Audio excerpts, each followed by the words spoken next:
Periods కి మళ్ళీ pregnancy రావడానికి ఇది రిలేషన్ డౌట్ ఉంటుంది చాలా మందికి. సో ఎంతో మంది తెలిసిన విషయమే, అంటే జనరల్ పాపులేషన్ లో చాలా మందికి తెలుసు ఏంటంటే పాలిస్తున్నంత వరకు పీరియడ్స్ రాకున్నా భయపడాల్సింది ఏం లేదన్నది కొత్తగా నేను చెప్తున్నానేం కాదు, చాలా మందికి ఆల్రెడీ తెలుసు. కానీ వాళ్ళకి కొంతమందికి డౌట్ ఉన్న విషయం ఏంటంటే వాళ్ళు ఏమనుకుంటారంటే పీరియడ్ స్టార్ట్ అవ్వనంత వరకు వాళ్ళు కలిసినా కూడా ఎటువంటి ప్రొటెక్షన్ లేకుండా ప్రెగ్నెన్సీ అయితే ఖచ్చితంగా రాదు అని అనుకుంటూ ఉంటారండి. But this is false belief.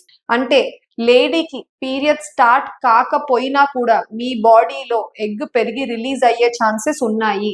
అందుకనే మీకు పీరియడ్స్ రాలేదన్నప్పటికీ భర్త భార్య కలవాలి అనుకుంటే ఖచ్చితంగా ఏదో ఒక ప్రొటెక్షన్ మెజర్ తీసుకోండి. అది కాండమ్స్ అన్నా వాడండి, లేదా ఫస్ట్ కిడ్ తర్వాత సెకండ్ ప్రెగ్నెన్సీ తొందరగా ప్లాన్ లేదు, గ్యాప్ ఇవ్వాలి అనుకుంటున్నారంటే కాపర్ టీ పెట్టించుకోవచ్చు, which is very good. So copper T lady గర్భసంచిలో ఇన్సర్ట్ చేయించుకుంటే based on the type of device that you use 3 years నుంచి ఆల్మోస్ట్ 5 years వరకు మీకు మళ్ళీ ప్రెగ్నెన్సీ రాకుండా చూసుకుంటుందండి. ఎప్పుడైతే మీరు వద్దు అనుకుంటున్నారో ఆ కాపర్ టీ మీరు తీసేసి ఇమీడియట్ గా ఆ ఫాలోయింగ్ మంత్ నుంచి మళ్ళీ మీరు ప్రెగ్నెన్సీ కోసం డెఫినెట్ గా ట్రై చేయొచ్చు.